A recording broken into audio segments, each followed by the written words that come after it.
Pedro era um homem cercado por terras, por gado, por dinheiro. Mas ainda assim estava completamente só. Desde a morte de sua esposa, a casa grande, antes cheia de vida e risadas, havia se transformado em um lugar frio, silencioso. O eco dos seus próprios passos era a única companhia que ele tinha nas longas e intermináveis noites. O que poucos sabiam, e talvez nunca entendessem, é que a solidão pesa muito mais do que qualquer pobreza. Pedro tinha tudo o que o dinheiro podia comprar, menos aquilo que mais importava. E foi nesse vazio, nesse silêncio ensurdecedor, que ele tomou a decisão mais ousada e transformadora da sua vida. Ele pensou consigo mesmo: não serei amado pelo meu nome, nem pelas minhas terras.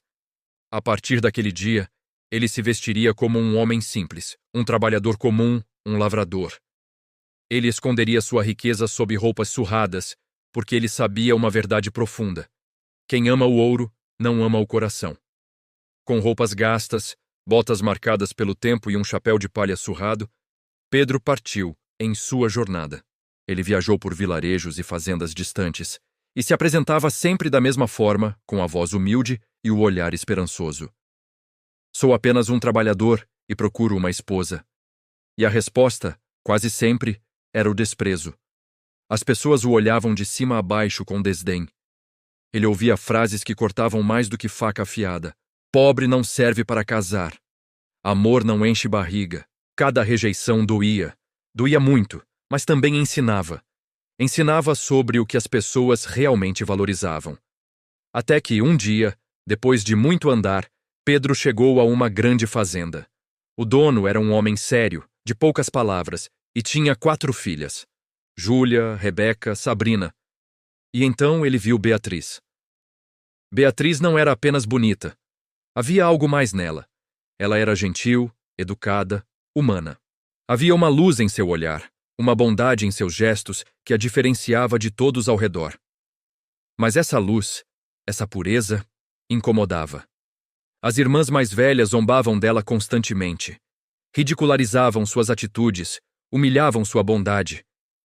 Quando viam Beatriz conversando com Pedro, cochichavam entre si: olhem só, a princesinha conversando com um lavrador qualquer. Mas Beatriz nunca respondeu.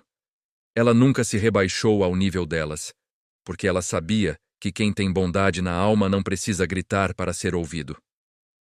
Pedro observava tudo em silêncio. Ele via a injustiça, via a inveja corroendo as irmãs, e, acima de tudo, ele via o coração puro e nobre de Beatriz. Sempre que podia, ele se aproximava. Eles conversavam sobre coisas simples e profundas, sobre sonhos, sobre dores, sobre a esperança de um futuro melhor. E sem prometer riqueza, sem prometer luxo, oferecendo apenas seu coração e seu trabalho, Pedro pediu Beatriz em casamento.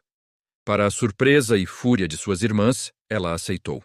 Ela disse a ele: prefiro o amor verdadeiro do que viver cercada de humilhação.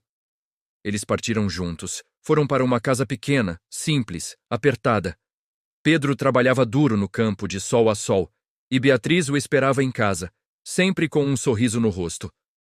Ela tinha pouco, muito pouco em termos materiais, mas tinha respeito, tinha carinho, tinha amor, e isso, para ela, valia mais do que todo o ouro do mundo. Um dia, depois de algum tempo vivendo assim, Pedro convidou Beatriz para um passeio. Ele a levou por um caminho desconhecido, até chegarem a uma fazenda enorme, com campos que se perdiam no horizonte e uma casa imponente, como ela nunca tinha visto. Beatriz ficou confusa, um pouco assustada. Ela olhou para Pedro e perguntou: que lugar é este? Como poderíamos ter algo assim? Pedro apenas sorriu, um sorriso misterioso e gentil. Ao se aproximarem da casa grande, os empregados que estavam na varanda correram na direção deles. Eles tiraram os chapéus em um gesto de profundo respeito e disseram em uníssono: bom dia, patrão. Naquele instante, o mundo de Beatriz parou. Ela congelou. O silêncio foi total. E então, lentamente, ela entendeu. Pedro se virou para ela, com os olhos marejados de emoção, a voz trêmula. Eu precisava ter certeza, ele disse, de que você me amaria por quem eu sou e não pelo que eu tenho. Beatriz chorou, mas não eram lágrimas de raiva ou de surpresa. Eram lágrimas de amor, o mais puro e verdadeiro amor. Pedro voltou para sua fazenda, para sua casa, para sua vida. Mas agora, ele não estava mais sozinho. Ele tinha ao seu lado uma esposa que o escolheu na pobreza, que amou o homem por trás das roupas gastas. E Beatriz, por sua vez, deixou para trás uma vida de humilhação e encontrou a dignidade e a felicidade que sempre mereceu. Porque o verdadeiro amor, a verdadeira riqueza da vida, não se veste de ouro. Ele se revela na simplicidade de um coração sincero.